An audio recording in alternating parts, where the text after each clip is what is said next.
sujet facile qui se traite dans une AG en soirée. Et donc, le premier sujet a été vite bâché, pour contre le doyen, à l'unanimité. Il avait disparu, mais personne n'était capable d'exprimer ce que c'était qu'un doyen quand même. Enfin bon, on l'avait supprimé.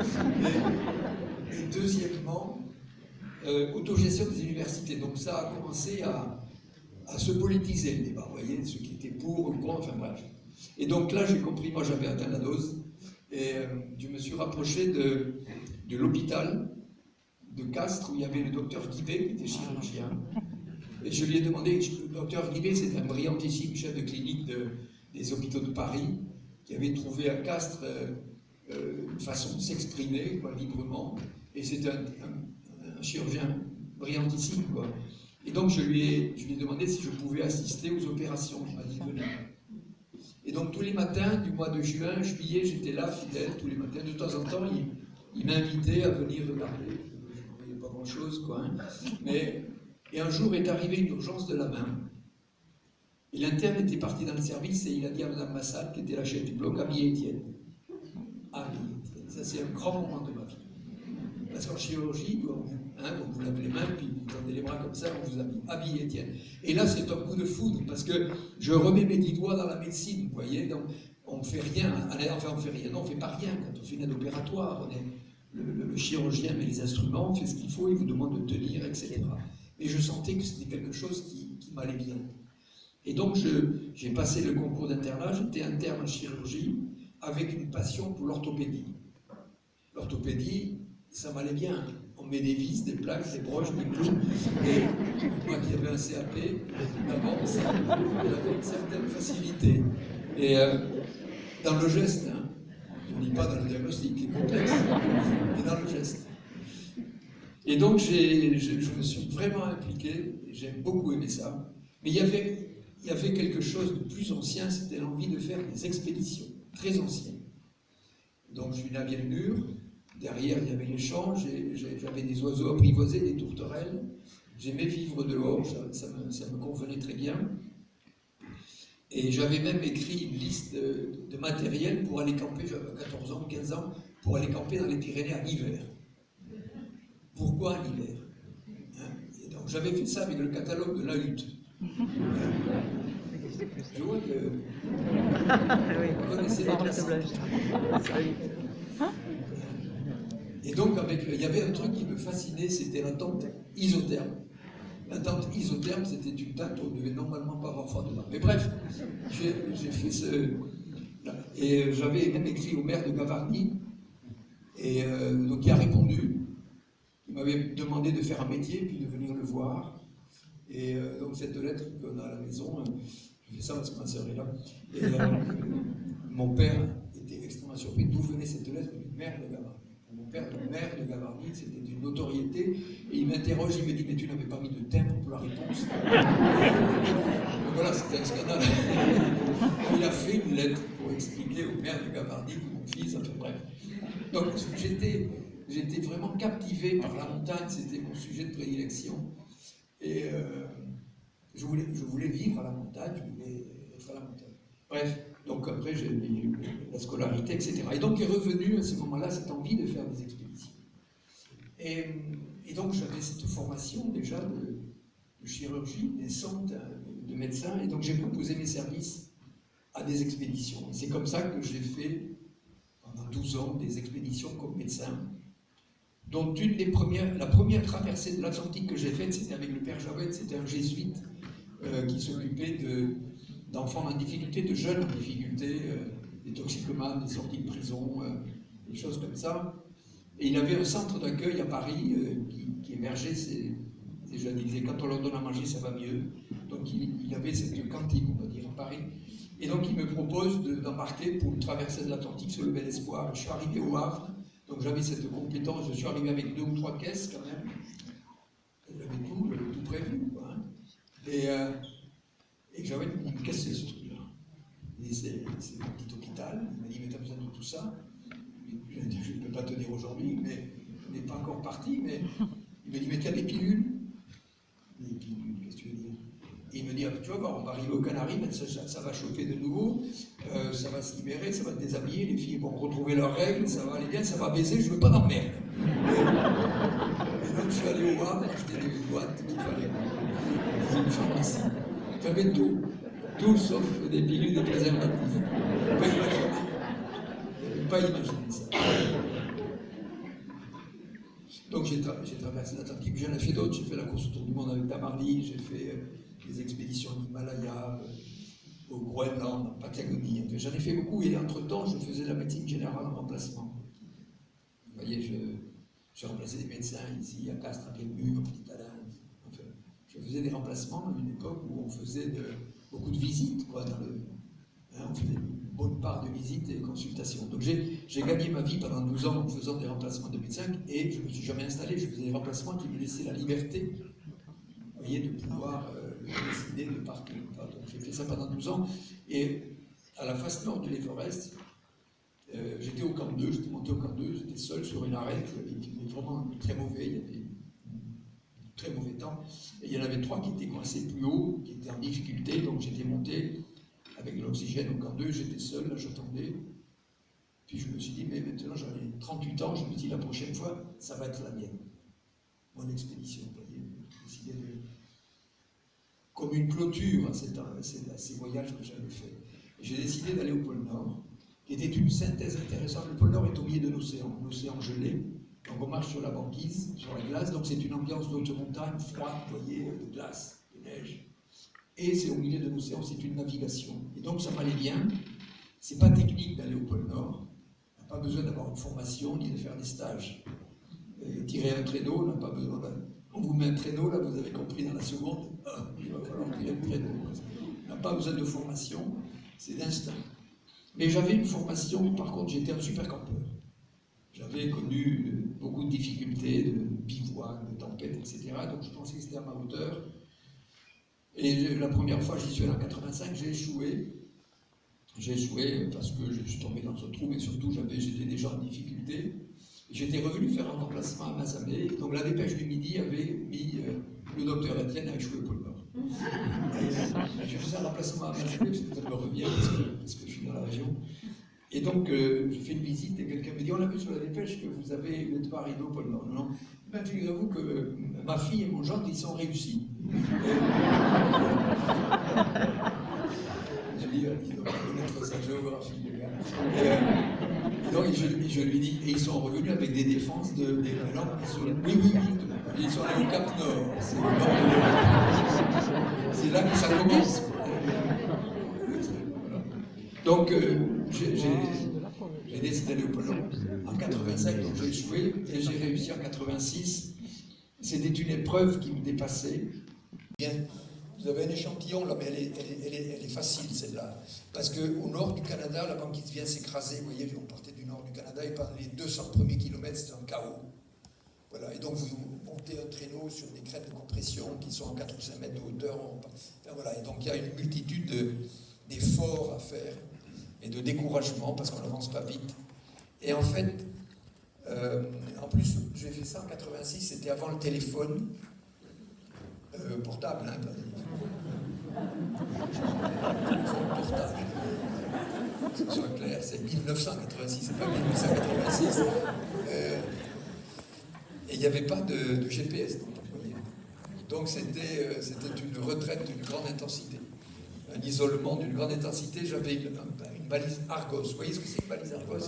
Ça ne vous dit pas où vous êtes.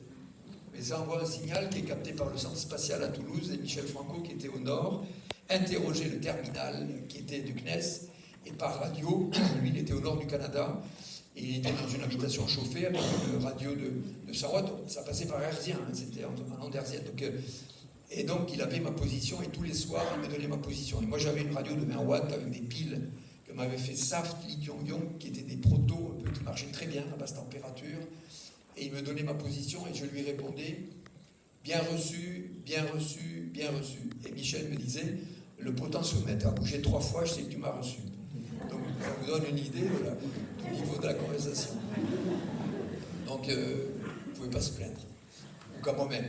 Voyez. Donc ça a été une retraite intense et l'arrivée au pôle Nord, bien sûr, une libération colossale. de ce parcours qui m'avait inspiré, qui m'avait vraiment tendu une perche en me disant mais quelle est cette ambition qui t'a poussé à faire ça? C'est un parcours très ambitieux, en plus seul. Le gars qui avait une auberge à l'extrême nord du Canada, qui en avait vu beaucoup venir, mais jamais en solitaire, et puis tout le monde avait joué, sauf 4 Finlandais, 2 ans avant moi, qui avaient réussi en tirant leur traîneau jusqu'au pôle Nord. Il m'a dit, je te donne 1% de chance. En 85, j'y suis revenu en 86 avec une meilleure connaissance et du meilleur matériel. Il m'a donné 2% de chance. Et voilà, donc l'arrivée au pôle Nord est un grand moment. Une libération, bien sûr, de cet engagement accompli. Et il n'y avait personne, et au pôle Nord, il n'y a rien. Vous voyez, parce que la banquise dérive, comme je vous explique. Hein, vous pouvez mettre le drapeau français au pôle Nord, quelques heures après, il n'est plus au pôle Nord. Parce que la banquise dérive, elle peut dériver des fois de 5, 10, 15 km par jour, à certaines périodes, avec des grandes tempêtes de vent qui poussent la banquise. Donc il n'y a aucune trace, c'est par la navigation qu'on y arrive. Et donc je suis arrivé, je pense qu'à minuit j'y étais, je naviguais à l'estime, j'avais une connaissance de la dérive de la banquise, etc. 2 mois d'immersion totale, donc j'avais appris quand même un peu.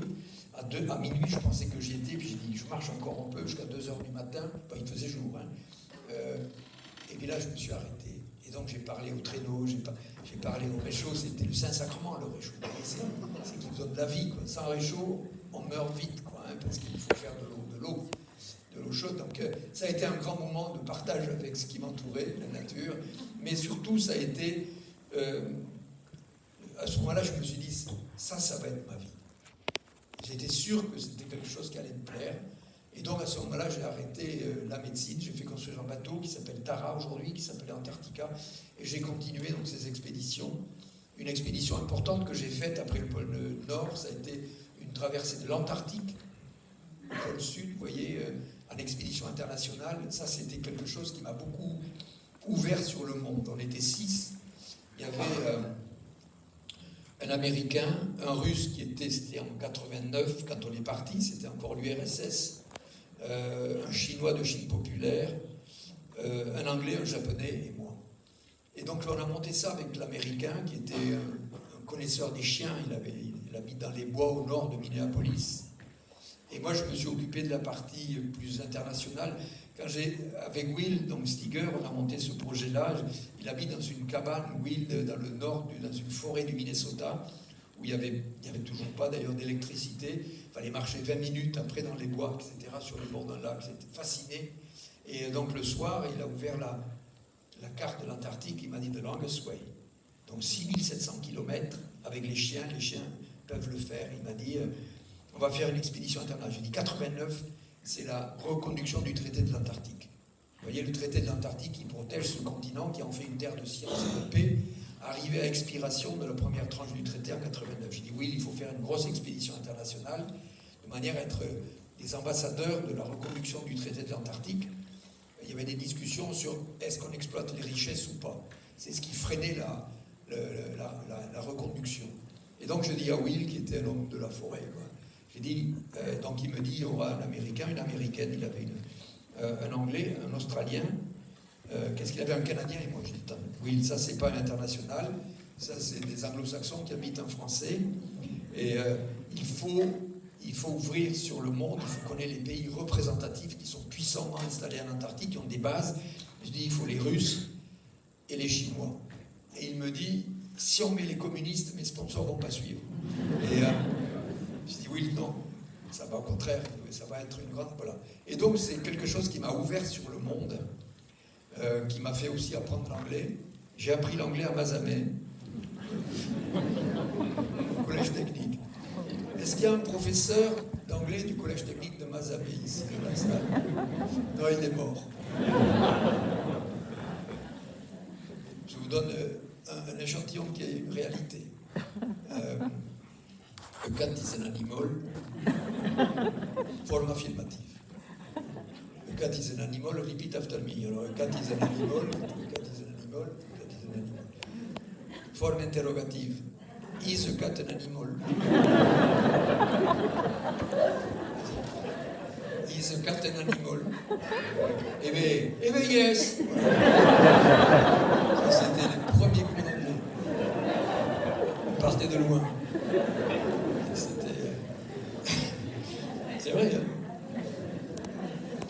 cette expédition m'a vraiment ouvert sur le monde. Donc je suis favorable à ce qu'on apprenne l'occitan, le breton, mais aussi l'anglais. C'est fondamental. Si vous avez des enfants, des petits-enfants, il faut qu'ils soient à l'aise en anglais. Parce que beaucoup de choses se font en anglais, des comptes rendus se font en anglais. Et puis quand vous sortez un peu du pays, on se rend compte que des fois on est un peu en retard sur la pratique de la langue anglaise. Donc c'est important, c'est un outil. Il faut le voir comme un outil. Dans sa trousse à outils, parler l'anglais, c'est quelque chose qui est fondamental. Donc cette expédition m'a appris des choses comme ça. Toujours pareil, à Long de Courte, je recevais les nouvelles du Monde. Et donc je savais, c'était en 89, on était parti en juillet, octobre, et donc vous savez, le mur de Berlin en novembre, donc je disais aux Russes, à Victor Boïarski, comment le monde évoluait, vous voyez, donc il venait dans ma tente le soir pour avoir des nouvelles, sentir ce pays changer. Et il me disait, quand on était jeune communiste, la jeunesse, on avait tout ce qu'on voulait. On a eu une jeunesse extraordinaire. Bon, il avait conscience qu'après, ça c'était quand même, en grandissant, ça dégradait un peu, quand même, parmi ceux qui encadraient l'histoire.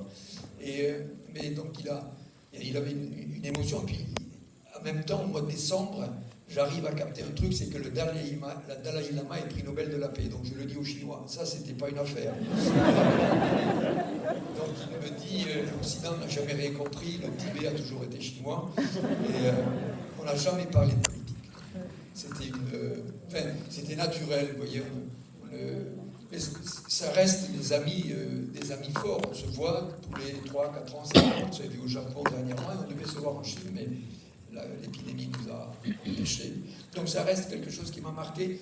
Et je dois dire qu'on a toujours ce frein de la langue.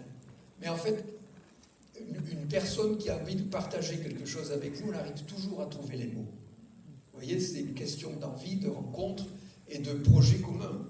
La langue n'est pas du tout un obstacle quand on a un projet commun. Ça m'a j'ai beaucoup appris là-dessus.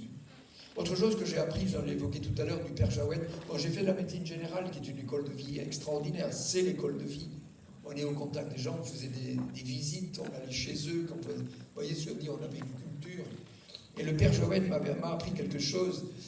Il s'occupait de jeunes en difficulté. Et donc, quand on avait ce centre d'accueil à Paris, qui était rue Saint-Denis, où il y avait, à midi, on est à manger, où il y avait des prostituées qui venaient de la rue Saint-Denis, il y avait 2 ou 3 toxicomanes, un sorti de prison, des fois le maire du 2e arrondissement, une famille normale. Donc c'était une arche de Noé, donc vous aviez quelqu'un qui frappait à la porte, qui poussait, donc il y avait une tronche où l'autre il n'aurait pas ouvert la porte, vous voyez ce que je veux dire, quoi.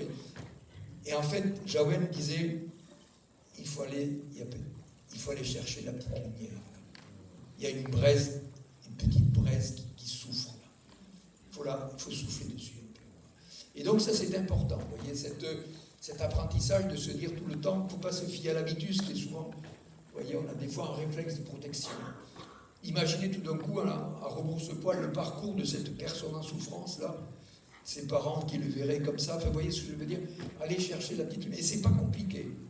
Moi je le vois à Paris, j'habite à Beaumont-Lève, il y en a beaucoup comme ça, et des fois si j'ai le temps, je m'arrête de me dire, mais comment tu es arrivé là toi? Et puis, ça va pas très bien. Puis ils ont parlé. Déjà, avoir un peu parlé, c'est quelque chose qui...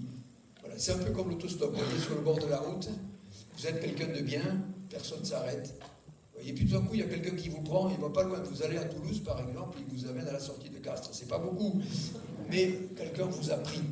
Vous voyez, si vous avez des souvenirs d'autostop, vous voyez ce que je veux dire, vous avez un peu bougé.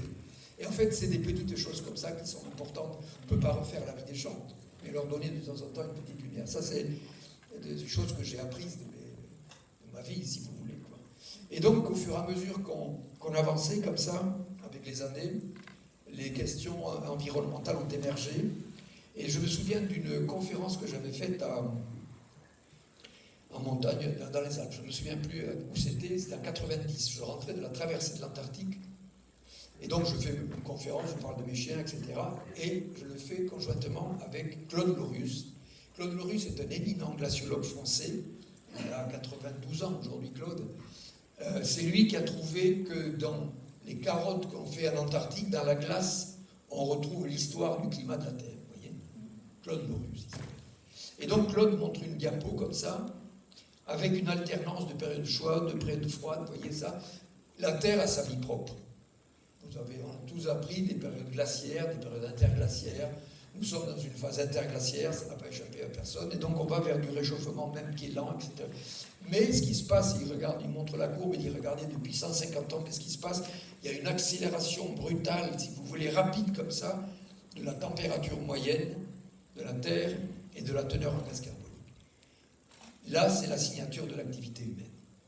Alors, on en a fait un sujet, le réchauffement climatique, on en a fait un sujet de conversation populaire. T'y crois? Ce n'est pas un sujet de conversation populaire. Personne n'est capable de percevoir une élévation de la température moyenne de la Terre de 1 degré en un siècle. C'est ça le réchauffement climatique. Vous voyez? Quand à Castres, le matin, il fait froid au mois de juillet, 2 personnes vont acheter la baguette de pain, il fait très froid au mois de juillet exceptionnellement, il y en a un qui dit à l'autre qui croit, toi, il nous bassine avec le réchauffement climatique, en juillet on se caille et tout, et l'autre va dire, ouais, peut-être t'as raison, voilà. Non, ils perçoivent que le temps qu'il fait, on parle de température moyenne, c'est une fébricule en médecine, on appelle ça, une petite fièvre, 1 degré, en un siècle, personne n'est capable de le percevoir, vous voyez ce que je veux dire?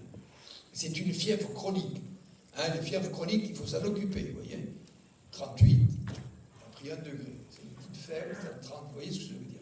Et en général, si on ne s'en aperçoit pas, si on dit, on va vers les complications. On est dans cette phase de complications aujourd'hui dans laquelle on entre, on s'en aperçoit tous, vous voyez, les phénomènes Sévenol. Regardez le Gard, combien de fois ça fait qu'il se soit inondé, et ça existait depuis toujours épisodiquement, mais jamais avec autant d'intensité et même de fréquence aujourd'hui. C'est facile à comprendre. 93% de l'excès de chaleur dû au réchauffement climatique, 93% de l'excès de chaleur est absorbé par les océans. Vous voyez? Donc, la Méditerranée, à la fin de l'été, il y a toujours eu les épisodes Sévenol. Vous voyez? Et donc, à la fin de l'été, il y a une évaporation, bien plus importante, bien sûr. À cette période-là, en général, vers le mois de septembre-octobre, il y a les vents de sud-est qui rentrent et qui amènent cette humidité vers les Cévennes, vers la montagne noire, vers le Roussillon, même des fois, ou vers les Alpes du Sud. Et donc cette ascension de l'humidité, si vous voulez, se refroidit et précipitation. Et plus il y a de l'humidité, plus c'est chaud, plus le retour, plus les précipitations vont être abondantes. Et c'est ce qui se passe, quoi. C'est du retour simplement d'une évaporation forte qui est envoyée vers la montagne, ça se refroidit et ça va. Autre exemple, et qui pousse vers l'arc caribéen, la Caraïbe. Et donc régulièrement, en Martinique, Guadeloupe ou dans ces îles de la Caraïbe, il y a ce qu'on appelle des tempêtes tropicales. Tous les ans, tout d'un coup, pendant 2-3 jours, vous avez du vent, vous avez de la pluie abondante, c'est les tempêtes tropicales. Aujourd'hui, la tempête tropicale a pris 1 degré de plus, on parle effectivement de cyclone. Parce qu'en fait, quand vous avez ces alizés qui poussent l'eau chaude, elle est de plus en plus chaude, l'eau à la surface, vous voyez. Et c'est à la surface que ça chauffe. Vous le voyez quand vous baignez, il fait bon, l'eau est chaude, plutôt que vous faites une petite plongée, vous voyez, bon, c'est l'eau qui est chaude à la surface. Donc l'eau de surface est poussée par les alizés. Et cette eau chaude s'accumule sur l'arc caribéen. Les Caraïbes, ce sont des îles volcaniques, si vous voulez, c'est une vraie digue. Vous voyez, on voit que la partie émergée, mais sous l'eau, c'est une vraie digue volcanique, ça s'accumule là-dessus. Et quand vous avez 27 mètres d'eau à 27 degrés, là, vous avez une bombe thermique. C'est ce qui est en train de se passer. Et donc, ce que disent les météorologues, c'est que ça n'augmente pas forcément en fréquence, mais en intensité. Voilà. Donc, ce sont des illustrations, si vous voulez. Alors, le réchauffement de la surface fait que, comme tout corps chaud se dilate, donc on en parle, le niveau de l'océan monte en moyenne, à l'échelle planétaire, en moyenne de 3,2 mm par an.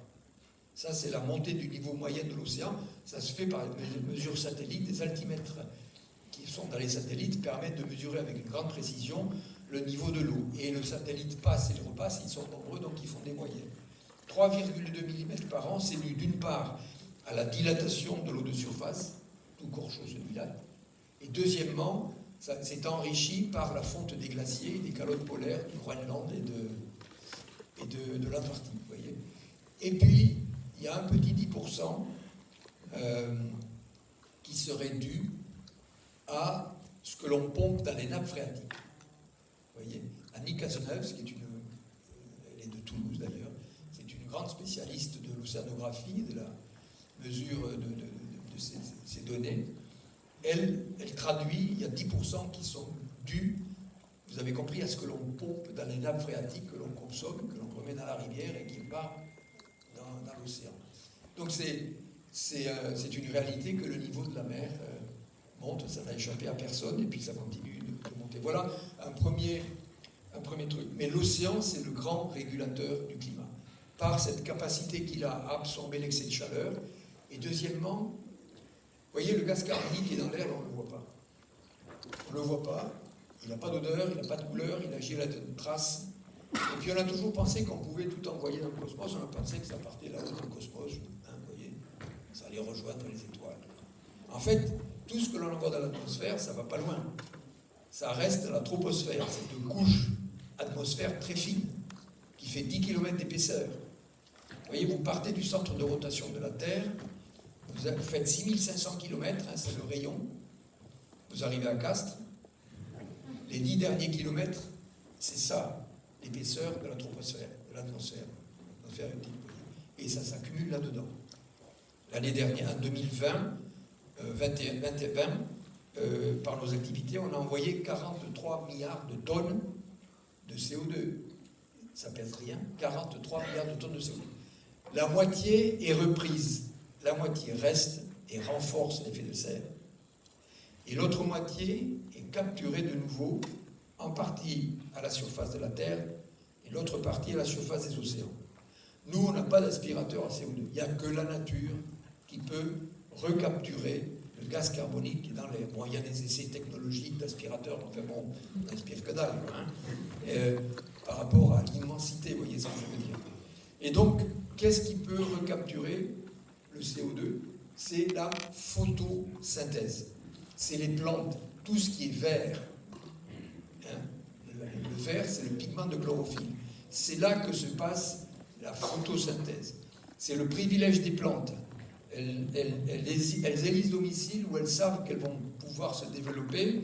Elles vont puiser les sels minéraux et l'eau avec les racines, voyez. Et dans les pigments de chlorophylle, elles captent le CO2 qui est dans l'air, et sous l'action de la lumière, donc photosynthèse, sous l'action de la lumière, elles font leur glucose, leur nourriture, voyez, donc leur énergie, et elles nous libèrent l'oxygène. Donc les plantes ont un rôle essentiel sur la composition de l'atmosphère, et c'est elles qui recapturent le CO2. Donc c'est pour ça qu'on dit essayer le plus possible de limiter la déforestation, etc. Remettre du verre dans les jardins, dans les haies, partout où on peut mettre du verre, quoi. Ça, c'est à terre. C'est à peu près 40% qui est recapturé. 60% est recapturé par l'océan. De la même manière que vous avez, dans l'océan, vous avez les pigments de chlorophylle du phytoplancton, ces petites algues, microalgues planctoniques. Et pareil, par photosynthèse, elles recapturent le CO2. Et l'océan, il a une autre qualité, c'est que le CO2 se dissout dans l'eau. Voyez ? Donc l'océan est beaucoup plus efficace pour recapturer le gaz carbonique à terre, et plus l'eau est froide, plus il le recapture. Donc voilà la situation du réchauffement climatique. Le traitement, on le connaît tous, c'est la limitation bien sûr des émissions de CO2, décarboner le plus possible tout ce que l'on fait, toutes nos activités, essayer de le faire vite. Et le problème de cette fièvre chronique, c'est qu'on a perdu beaucoup de temps pour les raisons que j'ai évoquées, mais on n'a pas le sentiment d'être efficace. Vous voyez ce que je veux dire? C'est ça la complexité, mais c'est absolument indispensable et donc chacun doit être efficace sur sa zone d'influence. On a tous, dans sa vie personnelle, à devenir acteur de ce traitement, si vous voulez, du réchauffement climatique. C'est la base de tout enseignement, quoi. Hein. Rendre ce que l'on dit compréhensible et attractif, quoi. C'est sûr que c'est compliqué aujourd'hui.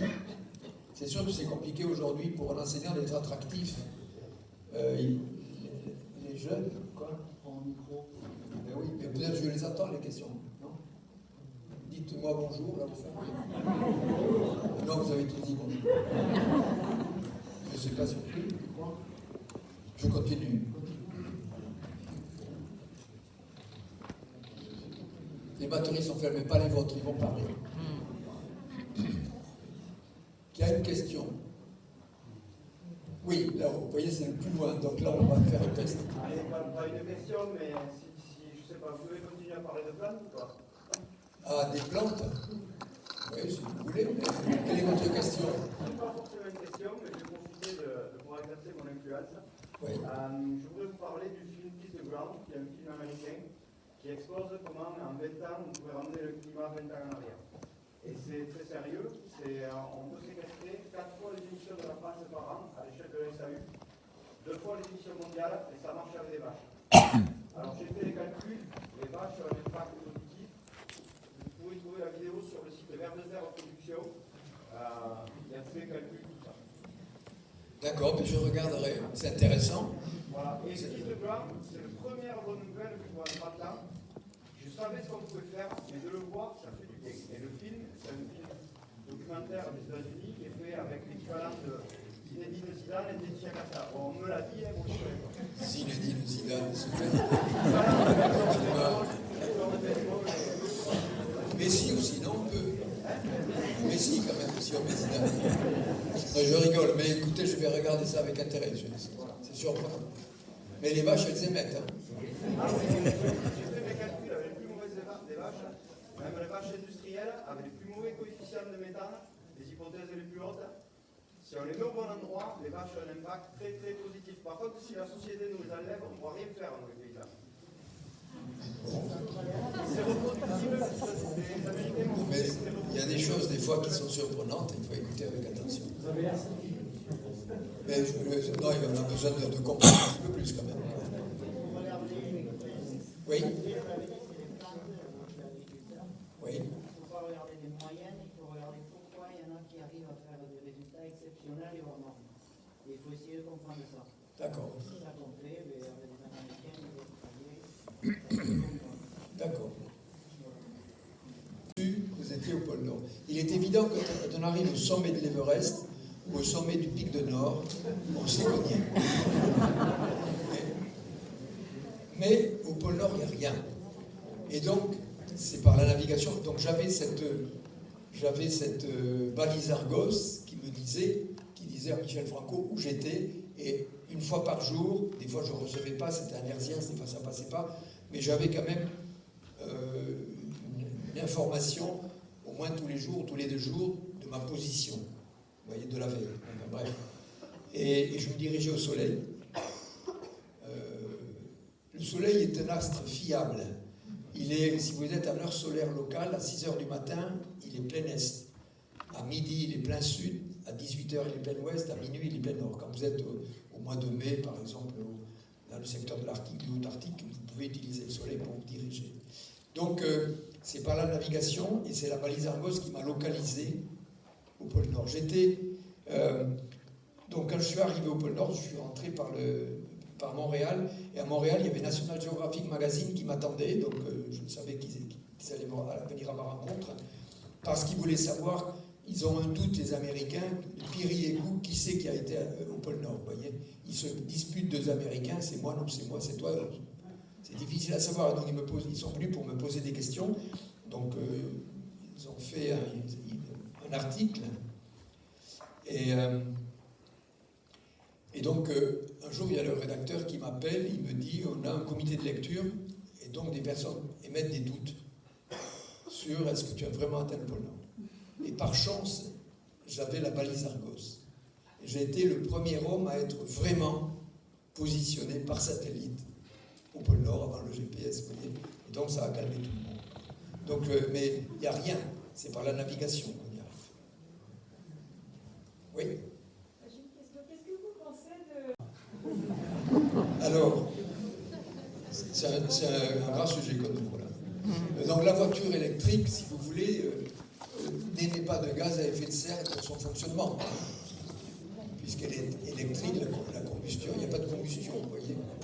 Donc votre question, c'est dans l'avenir, non? En en multipliant les voitures électriques.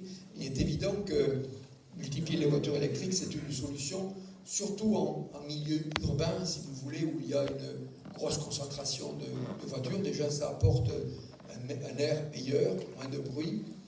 Mais la question qu'il faut se poser, le nombre de voitures qui circulent, le nombre d'engins de chantier, le nombre de tracteurs dans les champs, vous voyez, si tout passe à l'électrique, parce qu'on peut y arriver, vous voyez, on peut arriver à tout mettre électrique, mais comment est-ce qu'on va produire l'électricité? L'électricité décarbonée, pour être en accord avec votre question. C'est une vraie question. Alors, ça m'amène à vous parler de l'énergie, effectivement. Il y a trois concentrations d'énergie, 3 niveaux de concentration d'énergie. Vous avez les énergies renouvelables, le soleil, l'éolien, la biomasse, tout ça. Ça, c'est à part la géothermie, tout est soleil. Hein?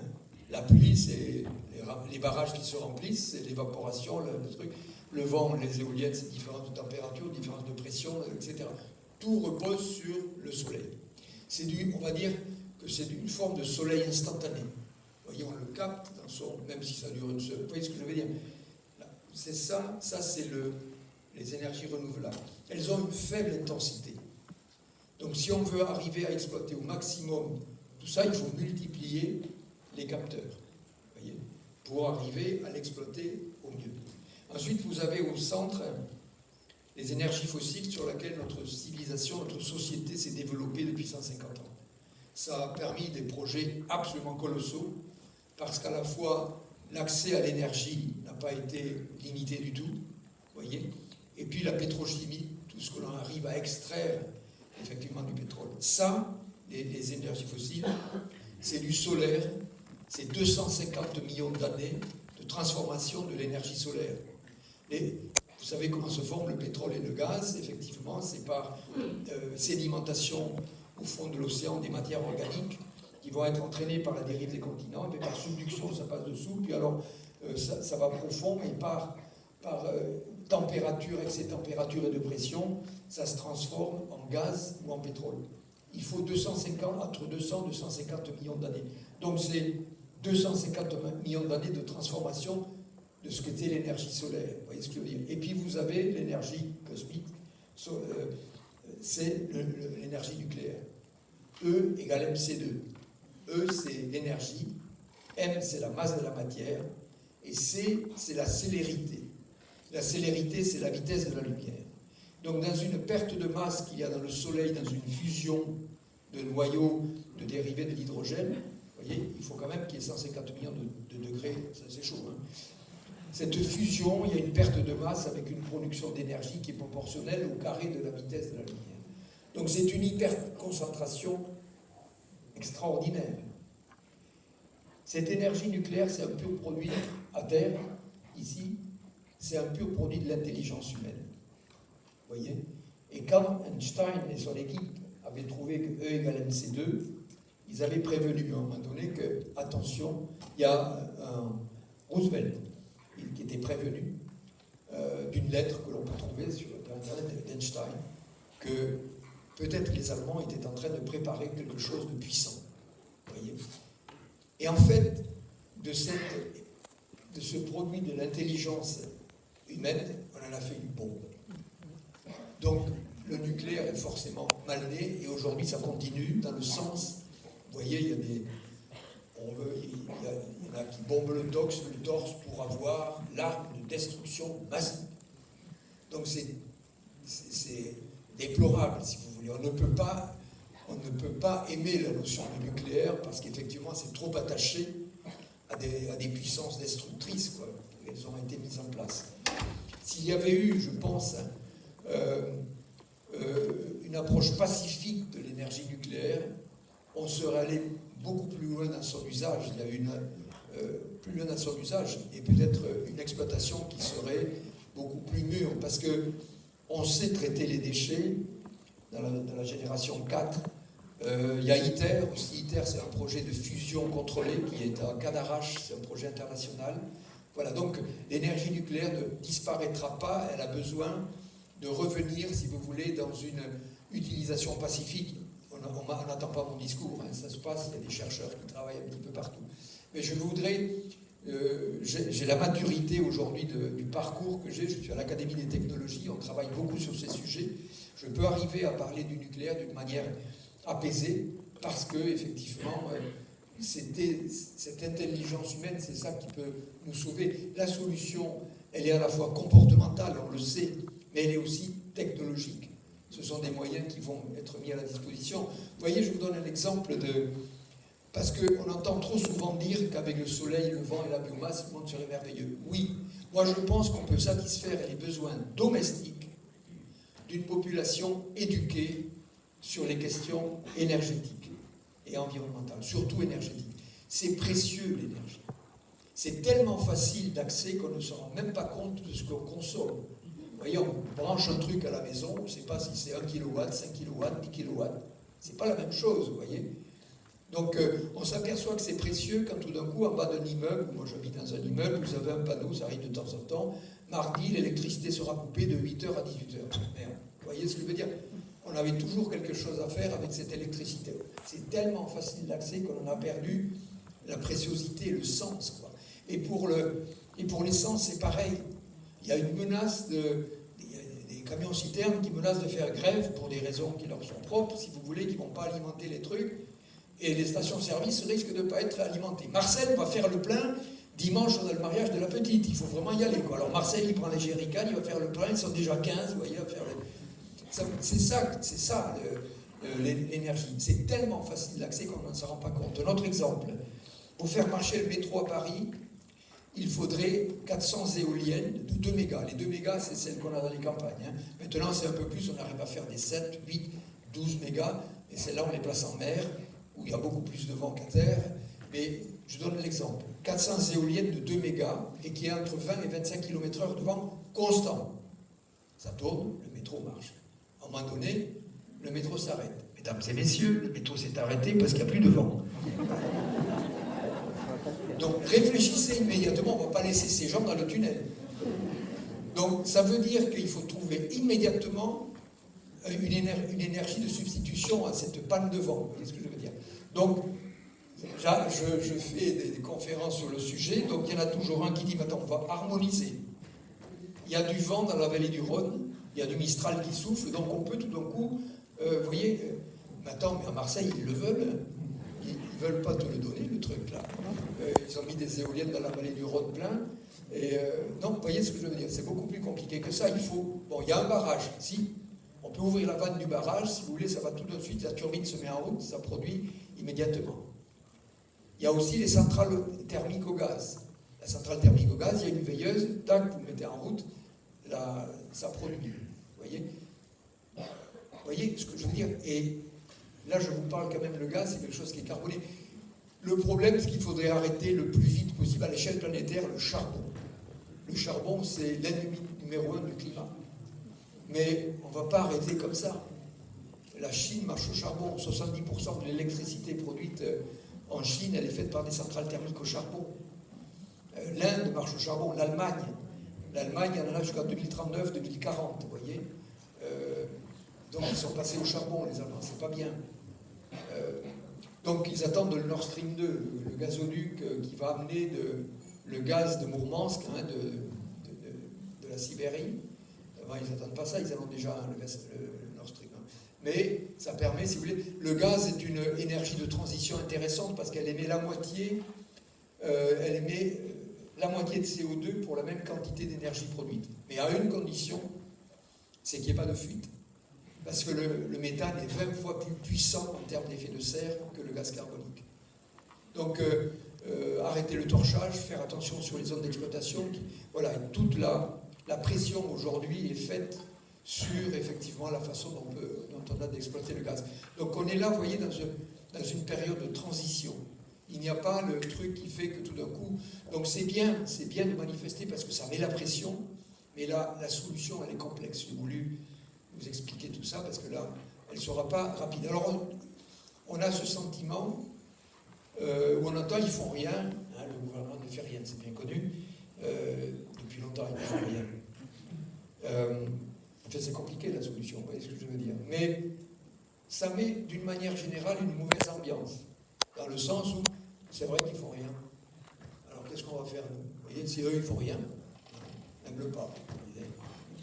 Voilà. Et donc, ce sont des paroles, si vous voulez, qui sont de nature un peu à décentrer un peu le combat. Chacun doit être efficace sur sa zone d'influence. C'est fondamental. Et donc, de temps en temps, il n'y a pas le directeur de la caisse d'épargne ici non plus. Voilà, non, parce que je me suis fait avoir l'autre jour. Sans plaisanter trop, je dis, il y a des toits partout. Et surtout dans des villes moyennes ou dans la campagne, il y a des toits. Chaque toit est un capteur de soleil. Hein. Alors, il y a le soleil thermique. Celui-là, on ne l'utilise jamais. C'est dommage. Le soleil, pas jamais. Pas jamais, ma soeur et mon frère sont là qui ont des panneaux solaires thermiques. Le thermique, c'est le rayonnement électromagnétique du soleil. Ce n'est pas la chaleur ambiante. Vous voyez, cet hiver, par exemple, il fait froid, il y a le soleil quand même qui est là. Non, pire encore, le pôle Nord. Il fait très beau. Vous voyez, vous êtes habillé avec une doudoune noire. Vous touchez la doudoune noire, elle est tiède. C'est le rayonnement électromagnétique du soleil que le noir capte. Vous voyez, ce n'est pas la chaleur ambiante. Vous avez vu que la température à l'intérieur, dans un tuyau d'arrosage, par exemple, est beaucoup plus chaude que la température ambiante. Ça a capté le rayonnement solaire. Et donc, il existe tout simplement des appareils pour capter le rayonnement solaire thermique. Et ça marche partout. Ça marche quelle que soit la température ambiante. Vous avez compris, ce n'est pas la chaleur ambiante, c'est le rayonnement. Donc ça peut marcher en Norvège, ça marche un peu partout. C'est le rayonnement électromagnétique. Donc c'est des panneaux qui sont faits pour capter. Ensuite, je dis, vous pouvez mettre des panneaux solaires sur le toit. Et donc c'est là que je faisais la parenthèse en disant, ça rapporte beaucoup plus que la caisse d'épargne. Des panneaux solaires, et vous allez voir, vous avez une petite voiture électrique, et vous faites le plein avec le soleil. Ça s'amortit, il faut regarder, et je suis sûr qu'au bout, vous avez beaucoup plus ça ramortit que la caisse d'épargne. C'est pour ça que je m'étais équipé avant de commencer ça. Mais tout ça, ce sont des choses. Soyez acteurs, isolez l'habitat. Je ne suis pas bricoleur, moi je dis ça. Mais vous avez peut-être un voisin qui est bricoleur, vous allez tous les deux ou tous les trois, les gens du quartier, vous allez chez Castorama ou le Roi Merlin, où vous voulez, vous achetez de la laine de roche ou de la laine de... Vous voyez, vous y mettez, vous isolez l'habitat. C'est ce jeu. N'attendons pas, si vous voulez, c'est ça que je veux dire. Soyons des acteurs. Il y a eu, j'avais vu ça à Albi, un camion qui capte l'infrarouge, qui passait dans un village, entre les maisons, avec des capteurs infrarouges, la nuit, en hiver. Et vous avez le détour des fenêtres, le dessous des portes, et les toits qui sont rouges. C'est toutes les pertes thermiques. C'est facile à identifier, vous voyez. Donc, on économiserait beaucoup déjà d'énergie. Un autre truc, entre parenthèses, l'eau. Capter l'eau du toit. Capter l'eau du toit. Par exemple, c'est pareil, il faut aller acheter des citernes, là, pour le jardin, pour nettoyer la voiture. Il faut faire feu de tout bois, entre guillemets, pour effectivement... Et puis, il y a du fun, quoi. Hein. Il y a du fun à être acteur de la solution. J'ai été longue, ma réponse. Hein. Je vous propose de... Je vais rebondir sur deux aspects que vous avez abordés. Votre passion, je dirais, principale, que sont les océans. Et tout à l'heure, le propos que vous avez tenu à propos du nucléaire. Qu'est-ce que vous pouvez nous dire sur la pollution qui est rejetée par les eaux de refroidissement du cœur des réacteurs en fusion de Fukushima et qui, aujourd'hui, traverse lentement l'océan? Eh ben, c'est pas bien. Je prends une troisième question, puis tu réponds. Oui, c'est un accident. Votre parcours personnel, comment ont cheminé intellectuellement, c'est peut-être un gros mot, vous allez me faire rire encore, les enjeux environnementaux? Alors, il y en a un que j'ai vécu, mais sans en prendre vraiment connaissance ou conscience. Je me souviens que quand j'étais petit, la goutte est devenue toute noire à un moment donné. Je devais avoir 10 ans. Et la goutte, c'était quand même la piscine municipale, quoi. Hein. On s'y baignait, il y avait des bateaux en bois là, que faisait le menuisier. C'était un lieu d'attraction, un lieu où on allait sur le bord de la goutte. Et tout d'un coup, les eaux sont devenues noires et on n'a plus pu se baigner. Je me souviens de ça, et même les poissons mouraient à l'été, ça sentait mauvais, je me rappelle le mur, je me souviens de ça. Donc on a quand même fait du chemin. Et au bout du pont, il y avait les ordures, et donc tout le monde allait jeter les ordures directement dans la goutte. Vous voyez, c'était il y a 60 ans, quoi.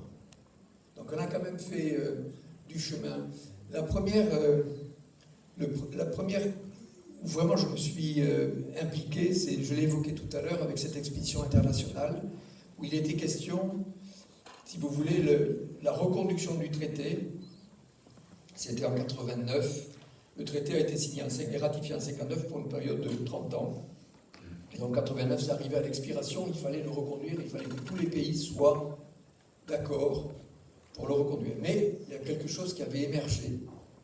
C'est qu'on n'avait pas imaginé, quand on a fait le traité en 1959, qu'il y avait des richesses potentielles en Antarctique et que certains pays commençaient à dire il faudrait quand même mettre dans le traité quelque chose pour aller exploiter les richesses et le faire bien.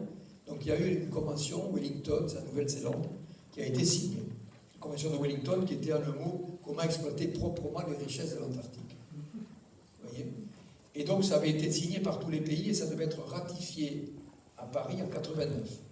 Donc là, j'ai commencé à me rendre compte qu'il fallait arrêter cette bêtise-là, de mettre l'Antarctique ouvert, comme ça, c'était un coup de poignard dans le traité. C'est un premier des traités internationaux qui a été signé à l'ONU en 1959, qui est magnifique, qui fait que cette terre est un continent dédié à la science, un continent de paix. Et donc, c'était vraiment un coup de poignard dedans, et je me suis dit, il faut être les ambassadeurs de la reconduction du traité. Et là, j'ai commencé à me rendre compte, effectivement, qu'il fallait agir. Il y a une personne qui a joué un rôle important donc le traité devait être ratifié à Paris. Et pratiquement tous les pays signataires étaient prêts à le faire. Il y avait le Premier ministre australien était en visite officielle à Paris. C'est un travailliste qui connaissait bien Michel Rocard, qui était Premier ministre. Donc ils avaient une matinée de travail à Matignon.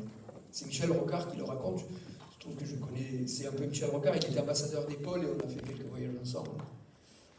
Et c'est lui qui le raconte, donc je vous fais le récit que racontait Michel Rocard. Et donc, le Premier ministre australien, à l'heure du café, donc dans le jardin de Matignon, c'était au mois de juin. Elle lui dit, Michel, il y a un problème qui émerge, et à Paris va être ratifié le traité, cette convention de Wellington, qui ouvre effectivement la possibilité d'exploitation des richesses, machin. Et alors Michel Rocard qui raconte, il dit attends, on a du boulot, hein, on a le nucléaire encore à parler cet après-midi, les essais nucléaires du Pacifique, hein, des choses comme ça, et toi tu me parles des manchots. Et il lui dit attends, mais tu parles de problèmes sérieux.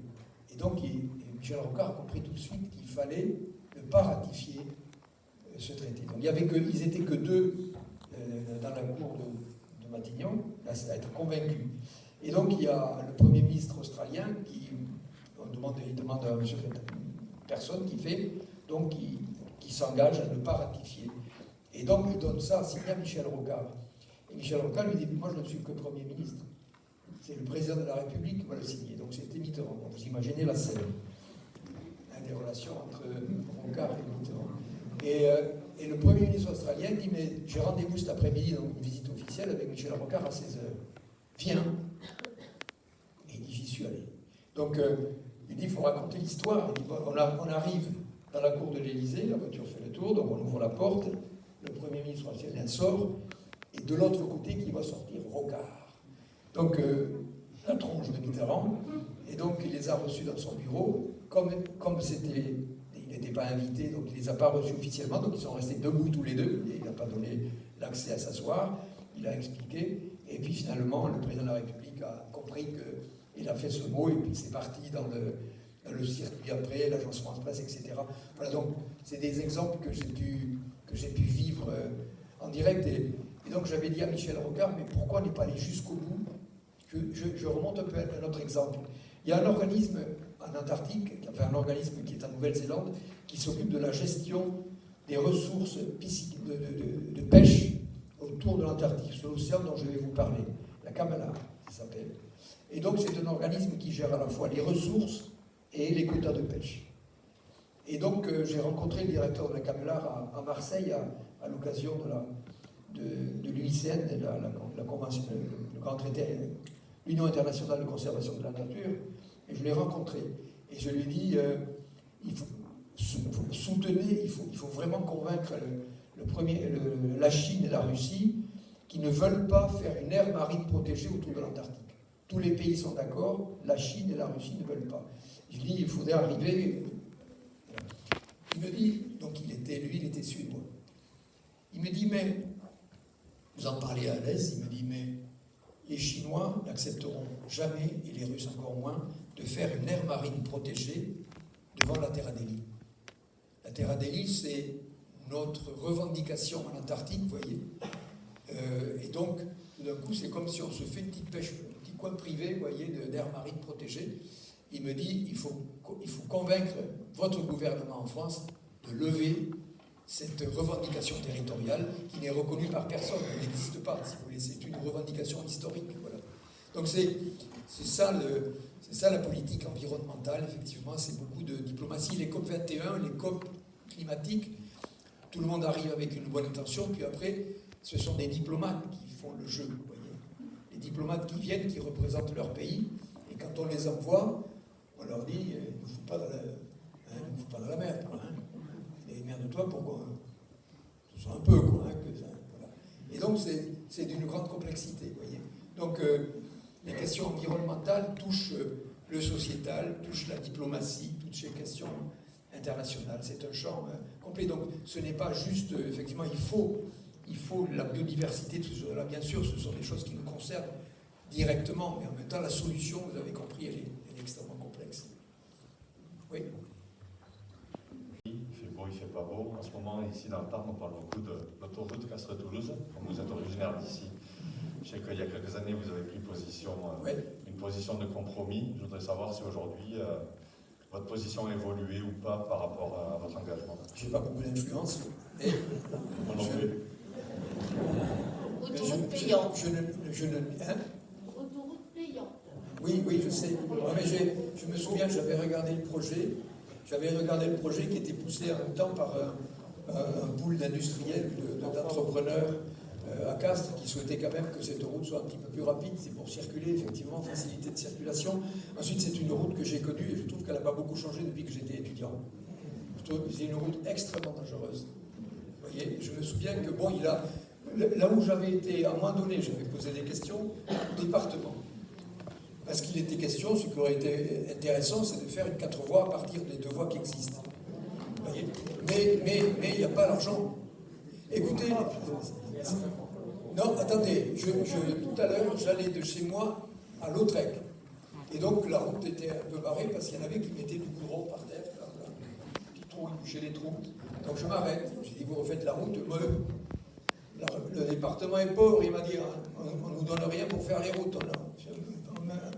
Donc, c'est beaucoup plus cher que ça, mais il n'y a pas eu de déploiement de force, effectivement, pour arriver à faire cette autoroute. Et donc, la solution de faire l'autoroute payante, c'est l'investissement qui va être rentabilisé comme ça. Combien il faut d'expérience avant de pouvoir... Combien il faut avant de pouvoir essayer dans des vraies conditions une machine comme PolarPod? Là, je pense qu'on va arriver à PolarPod.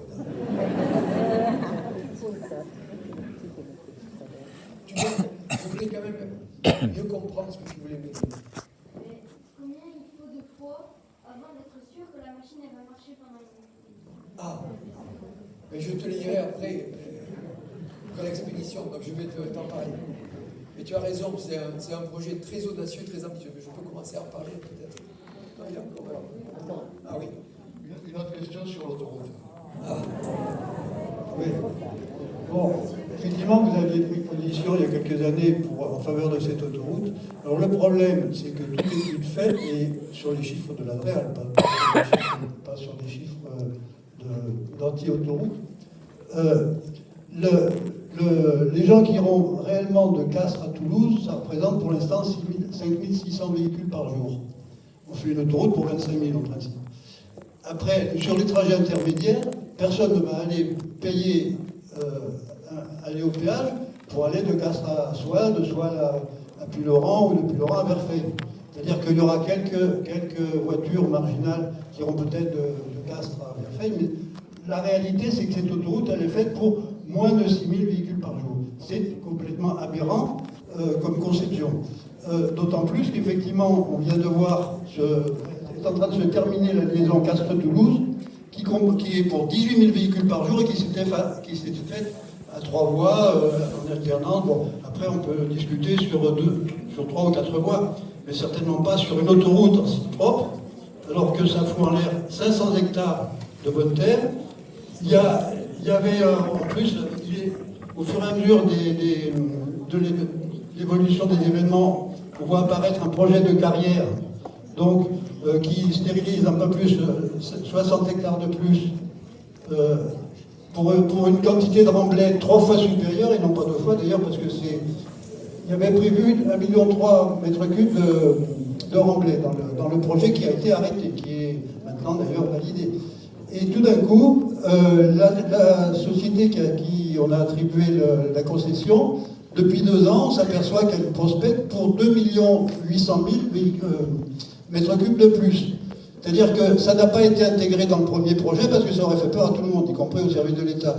Donc il faut bien... Alors ce qu'on vous propose, c'est de regarder quand même de près la réalité des chiffres, ceux de l'ADREAL, ceux de l'agence environnementale, et voir que c'est un projet complètement absurde. D'autant plus que moi j'ai discuté avec le conseiller...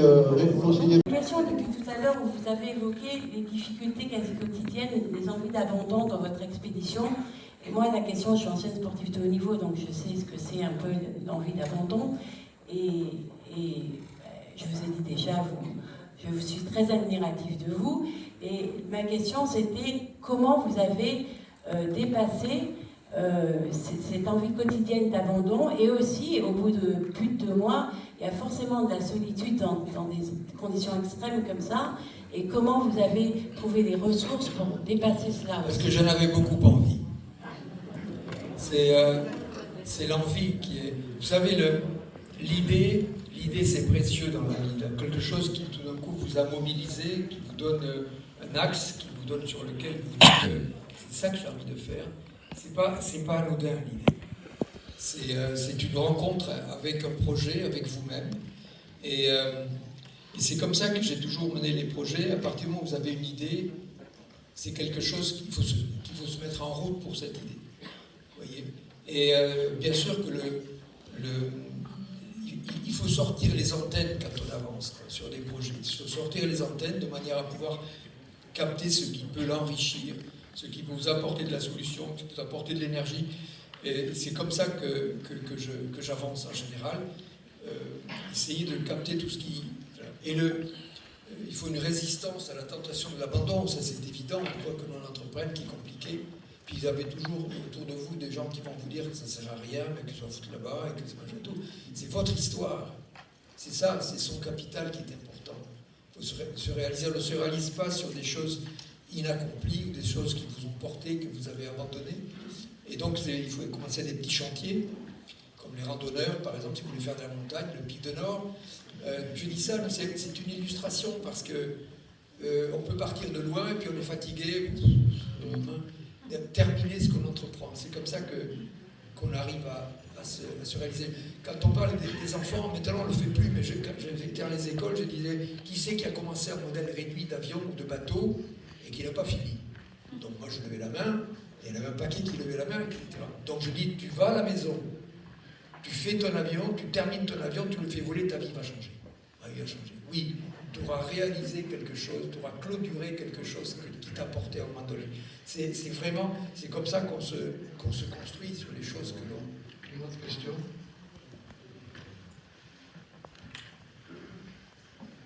Merci. Bonsoir.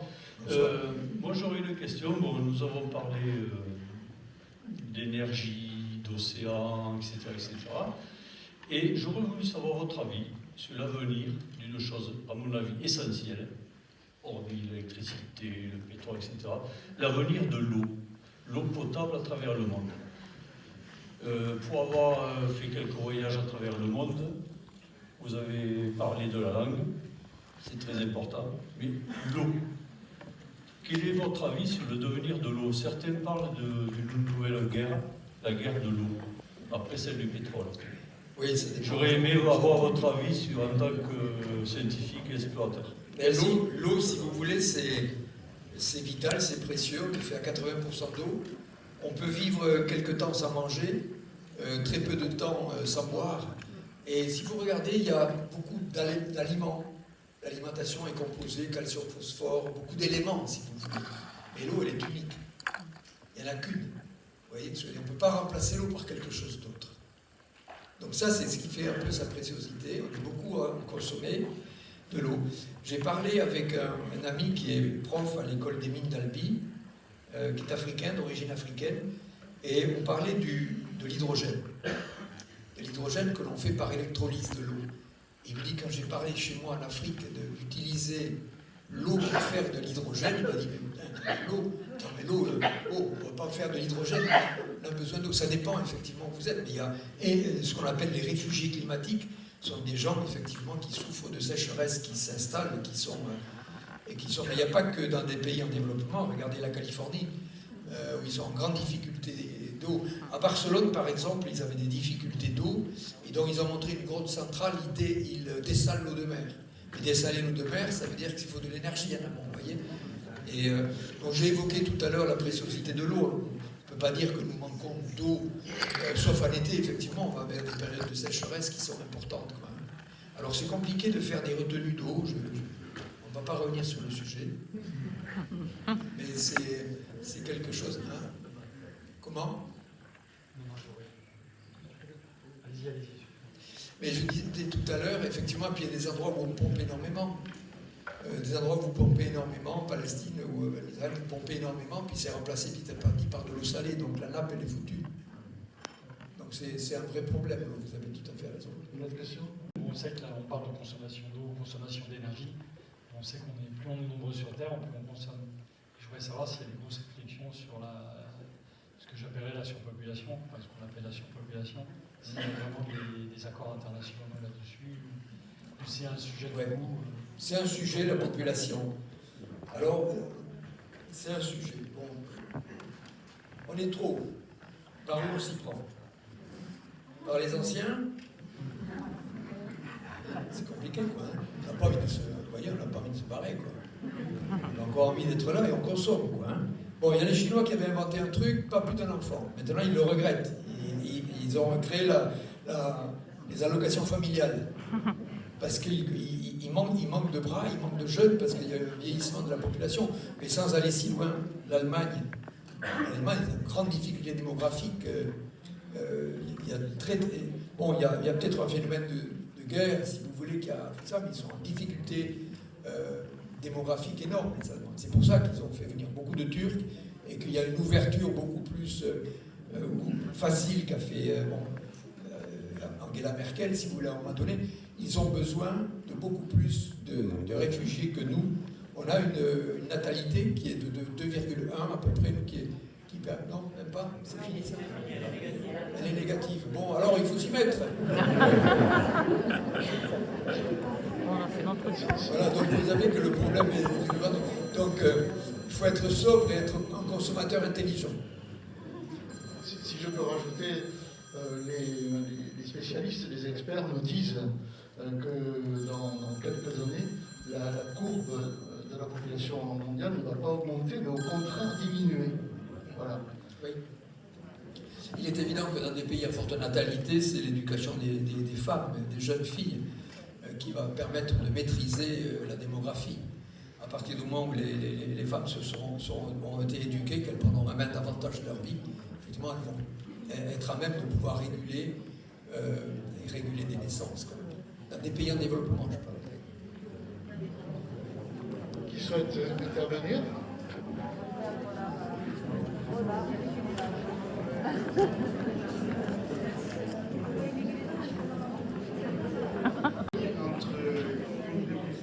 Une des questions qui a été posée, à laquelle vous avez répondu par envie, et puis une question intéressantes sur les enfants. Quels sont, avez-vous des projets pour faire connaître vos expéditions au niveau des écoles, parce que ça permet de donner l'envie à des enfants, à des jeunes. Oui. Et ça fait longtemps que je fais des projets pédagogiques à partir de... Si vous voulez, le terrain, c'est de parler du terrain, c'est quelque chose qui vous donne une légitimité. Vous êtes le gars qui a été voir, qui a vu, mais il faut aimer la pédagogie aussi en même temps, essayer de trouver des... La pédagogie, je dis toujours, c'est de passer au tamis des phénomènes complexes pour en sortir quelques pépites que vous pouvez transmettre. J'ai évoqué tout à l'heure en début que c'est compliqué, si vous voulez, d'être attractif auprès des enfants. Ils ont des choses beaucoup plus rigolotes sur leur smartphone, si vous voulez, que les cours qu'on peut donner à l'école. Donc c'est une difficulté qu'ont les enseignants à être attractifs. Mais juste un exemple que j'ai vécu, parce que j'habitais un peu aux États-Unis avec mes enfants qui étaient jeunes.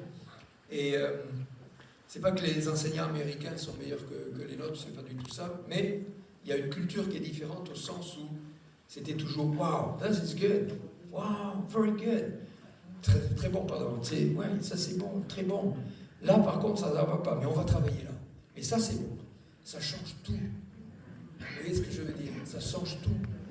Quand vous avez fait 10 fautes dans une dictée, 10 fautes sur 100 mots, il y a quand même 90 mots qui sont bons.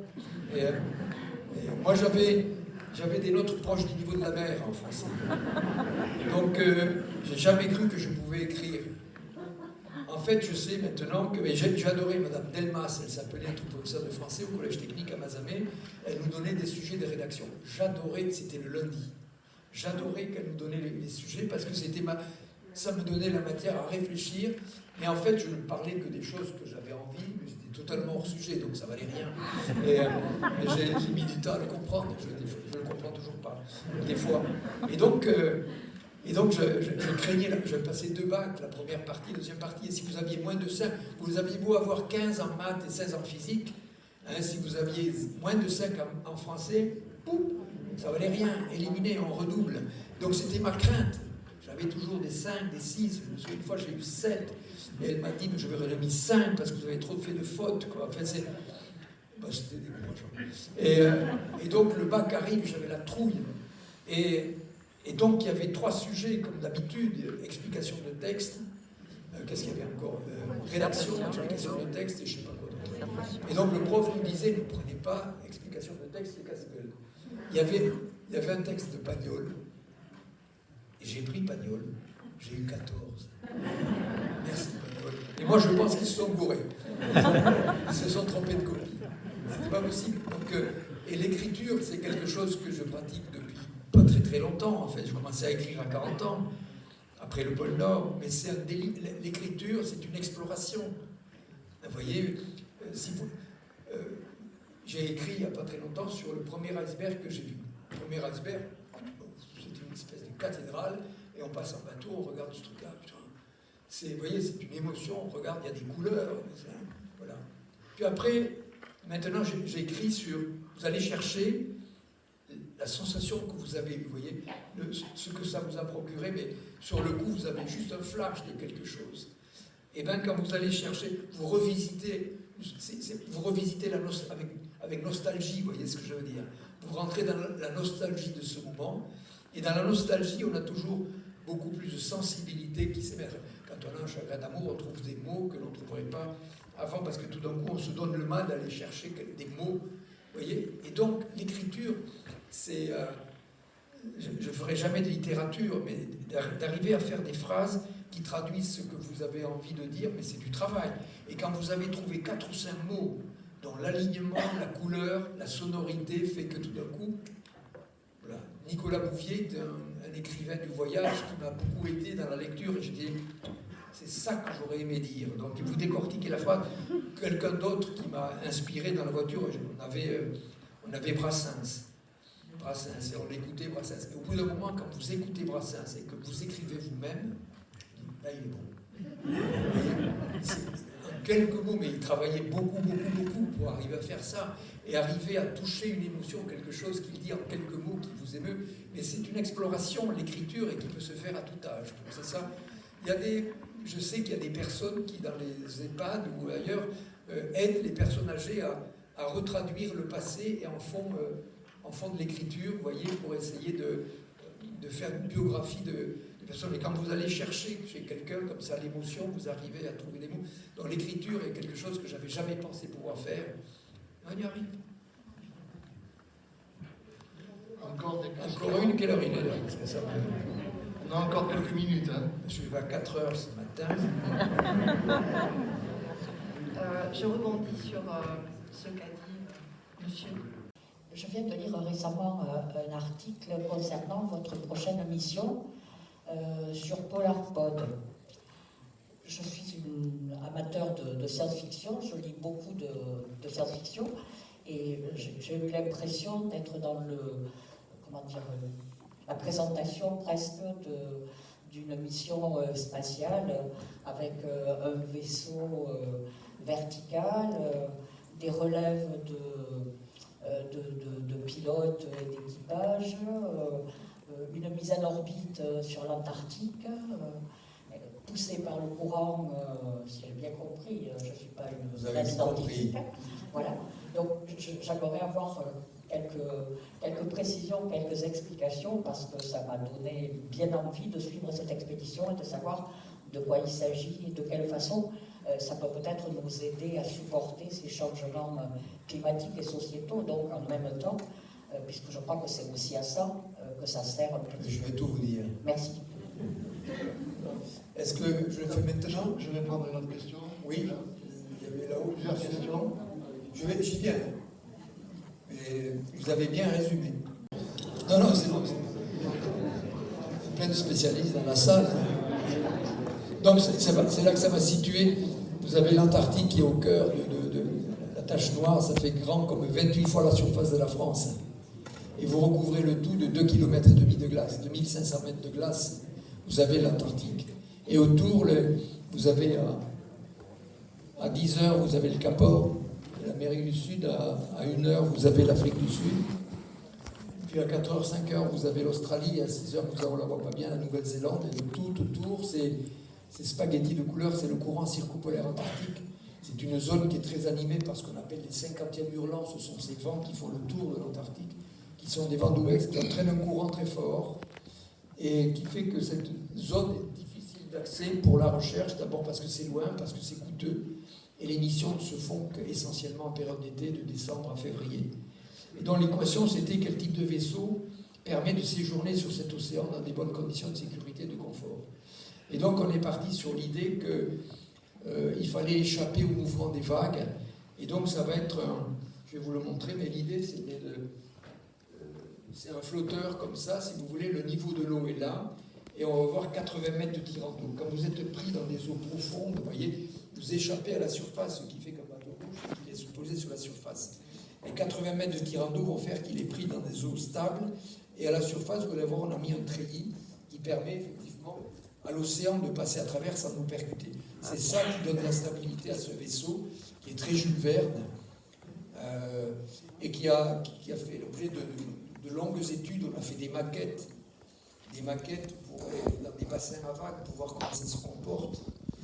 À l'Ifremer à Brest, à l'école centrale de Nantes, on a fait des maquettes.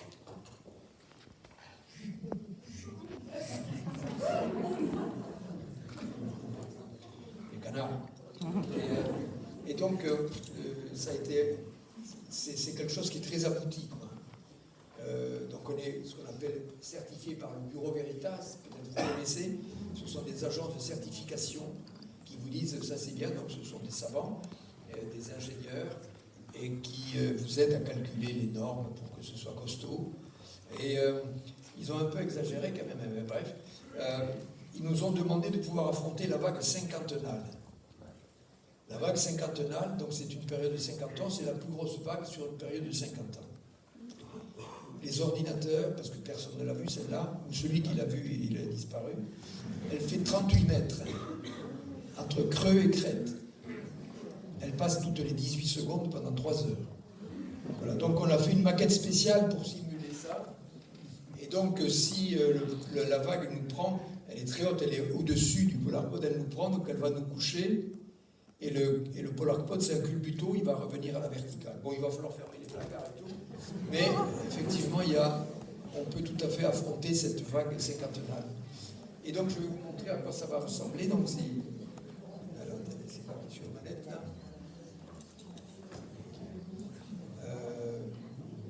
Je tente un coup, là, vous m'aidez. C'est là. Oui, ils sont d'accord. D'accord, ça y est, c'est bon, c'est bon. 2 fois là. Et c'est parti.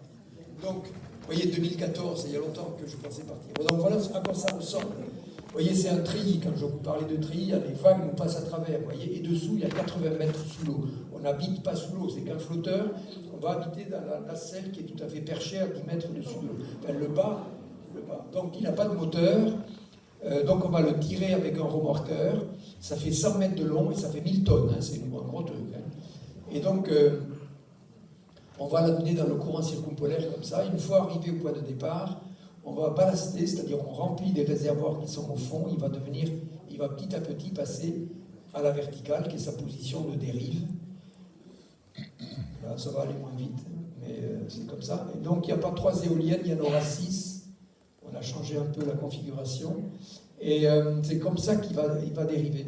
Et donc, ça, c'est pas un missile, c'est un sous-marin de recherche. Mais surtout, regardez la personne qui est tout à fait au-dessus. Ça vous donne une idée de l'échelle de l'appareil.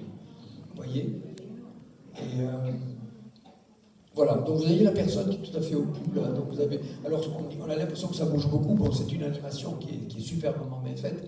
Mais ça, normalement, hein, d'après les ingénieurs, ça devait être beaucoup plus stable. C'est beaucoup plus stable qu'un bateau. Et c'est comme ça qu'il va dériver. Vous voyez, on n'a pas de moteur. Le moteur, c'est le courant. Et l'électricité, c'est le vent. Donc, on va avoir 6 éoliennes de 3 kW qui vont nous donner de l'électricité. Et on va la stocker dans des packs de batteries. Donc, c'est vrai que c'est un projet qui est audacieux. Mais sincèrement, tous les calculs qui ont été faits nous montrent que c'est... Enfin, je fais confiance aux ingénieurs. Alors, comme c'est un navire qui va être habité, il y a 3 marins et 4 ingénieurs à bord qui font marcher les capteurs. Vous avez parlé de station spatiale internationale, on fonctionne sur le même principe. D'ailleurs, on a beaucoup de capteurs. Aujourd'hui, il y a 43 institutions de 12 pays qui sont engagées dans le projet, donc on a énormément de capteurs. Et il y aura 4 ingénieurs qui vont les faire fonctionner. 3 marins, 4 ingénieurs, une personne pour la cuisine ou l'intendance, et moi qui est un strapontin quand j'y vais. Et donc, bien sûr, on va faire 2 fois le tour de l'Antarctique, ça devrait durer 3 ans. Mais personne ne va rester 3 ans, mais on va faire des relèves d'équipage tous les 2 mois avec un navire spécialement, qu'on va faire construire spécialement pour ça, et qui partira du port le plus proche. Vous voyez, de l'Afrique du Sud, puis de la Réunion, puis de l'Australie, de la Nouvelle-Zélande. Donc le navire sera en poste pour faire les relèves d'équipage. Et donc c'est la partie sportive quand même, les relèves d'équipage dans les 50e. Ça bouge quand même, vous voyez. Et alors, bon, je rigole un peu, mais c'est Thomas Pesquet en pire. J'aime beaucoup Thomas Pesquet, je rigole parce que on fait des relèves d'équipage, si vous voulez. Alors, Thomas, il arrive dans son véhicule. D'abord, il est parti en Tesla, puis il est monté dans son truc, ils sont impeccables. Ils arrivent là-haut, ils attendent, on ouvre la porte, et puis ils volent comme ça vers ses copains, ils s'embrassent. Donc, permettez, j'ai beaucoup de respect, et je l'aime beaucoup, mais ce que je veux dire, c'est que nous, on va arriver au pied du truc. Il va falloir continuer. Vous voyez, c'est la partie, la relève d'équipage. Je mime la relève d'équipage de Thomas Pesquet, si vous voulez, par rapport à nous, c'est la partie la plus aventureuse du projet. On a réfléchi, il y a 1000 façons de le faire, et la plus simple, c'est de passer à l'eau. Peut-être que vous avez vu le secours pendant le Vendée Globe, vous voyez, il a sauté à la flotte, et puis on l'a ramené à l'autre côté. C'est la façon la plus efficace, mais elle n'est pas orthodoxe, si on peut dire. Et donc, quand vous avez une assemblée orthodoxe, vous dites on va faire comme ça, comme ça et comme ça. Mais ça risque de se passer en se jetant à l'eau avec des combinaisons, et peut-être c'est comme ça qu'il va se passer. Mais ça, c'est la partie la plus aventureuse. Alors pourquoi on y va, et pourquoi il y a tant d'intérêt sur cet océan? Donc je l'ai évoqué tout à l'heure, c'est un océan d'eau froide qui fait 22 000 km de circonférence, et cette immensité d'eau froide fait que c'est le principal puits de carbone océanique de la planète. Parce que le CO2 se dissout, je vous l'ai dit tout tout à l'heure, surtout dans l'eau froide. Donc il absorbe cet océan, il absorberait cet océan la moitié du gaz carbonique absorbé par l'ensemble des océans du monde. Vous voyez, donc on va mesurer cet échange entre l'atmosphère et l'océan. Et le PolarPod a cette stabilité verticale qui permet effectivement de faire une mesure précise entre les échanges entre l'atmosphère et l'océan. Ça, c'est l'acte 1. Deuxièmement, c'est un navire silencieux, bien sûr, et comme je vous l'ai dit, il n'y a pas de moteur, pas de groupe électrogène. On va mettre des hydrophones, on va écouter. Et par écoute, on va faire un inventaire de la faune. On connaît la signature sonore de toutes les espèces. Voyez, donc on peut dire, tiens, une baleine bleue, un orque, un krill, un manchot, voilà. Par écoute passive. Et puis après, il y a bien sûr des échantillons d'eau de mer pour voir ce qu'on trouve dans cette eau de mer, des pesticides, des chlorés, métaux lourds, plastiques. On ne sait pas ce qu'il y a là-bas. Et puis validation des mesures satellites. Les satellites sont les observateurs de la Terre, mais on a toujours besoin de calibrer la mesure du satellite par rapport à ce qui se passe au sol. Et c'est ce que nous allons faire là-bas. Donc ce sont les 4 axes principaux. Le financement qui est la partie la plus ingrate, la plus difficile. Il y a l'État qui finance la construction. Et moi, je dois réunir les fonds pour l'expédition elle-même. L'organisation à terre, la logistique maritime, ça c'est la partie privée, mécène, sponsor, sur laquelle je m'acharne pour essayer de réunir le budget. Enfin, on est assez avancé pour pouvoir prévoir un départ à la fin de 2023, vers novembre, décembre 2023. Voilà. Comment? Alors, je vais vous donner... ça va durer 3 ans. Donc, normalement, on devrait terminer en 2026.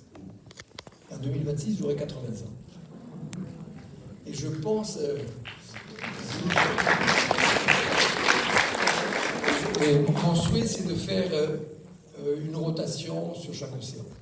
Parce que j'ai vraiment envie d'y aller. Depuis que j'y pense.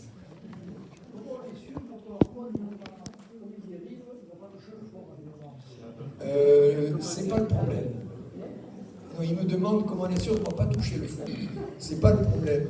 C'est profond. Par contre, votre question n'est pas idiote, c'est qu'on peut être amené à un iceberg, à éviter un iceberg, vous voyez. Mais tout ça se fait très lentement. Donc vous avez vu, on a des voiles sur les 2 ailes. Donc par une propulsion asymétrique, on peut partir en crabe et tout ça se fait très lentement. Il y a éviter un iceberg et puis revenir dans le courant. Il y a un truc qui s'appelle la force de Coriolis, quelque chose qui devrait nous amener vers le nord. Mais donc il va falloir de temps en temps revenir dans le courant et c'est le vent qui va nous aider pour revenir dans le courant. On est obligé d'avoir on est un vaisseau de travail. On est enregistré comme un navire de travail. On a dû faire des études de mal de mer parce que des gens travaillent à bord. Donc c'est beaucoup plus stable qu'un navire. Il y a ce qu'on appelle des mouvements de lacet sur cette longue structure. Comme ça, il y a des mouvements de torsion qui se répercutent. On appelle ça des mouvements de lacet. Et le niveau, c'est 0,3G. C'est exactement ce qui se passe dans le TGV quand vous allez au bar. Mais c'est 0,3G. Donc c'est compatible avec le travail. L'équipage n'est pas encore tout à fait recruté. Il faut être marin marchand ou ingénieur qui travaille dans les instruments. Au début de la construction de votre projet, vous ne pensiez pas faire venir des scientifiques par moment qui viendraient attendre... Mais si, c'est ça, ils vont venir, oui. Il y a 4 scientifiques à bord qui se relèvent tous les... Ça va changer tous les 2 mois. Et donc, on a une plateforme d'acquisition de données, donc on va faire l'acquisition de données, les données vont être transmises en quasi-temps réel par satellite, bien sûr. Est-ce que l'expédition est internationale? Oui, il y a aujourd'hui 43 institutions de 12 pays. Le pilotage, j'ai pas un comité de pilotage, il est français, il y a Ifremer, le CNRS, le CNES et moi dans le comité de pilotage, mais la communauté scientifique est internationale.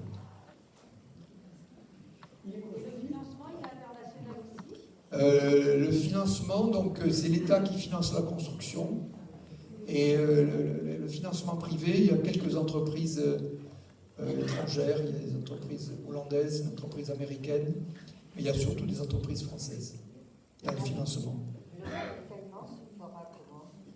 J'ai pas entendu. Le ravitaillement. Le ravitaillement se fera avec le bateau ravitailleur, donc j'en ai parlé, qui va venir tous les 2 mois faire les relèves d'équipage, donc amener les équipages, la nourriture et tout ce qu'il faut, des nouveaux appareils éventuellement, des pièces détachées, je ne sais pas. Donc c'est tous les 2 mois que se fera le ravitaillement.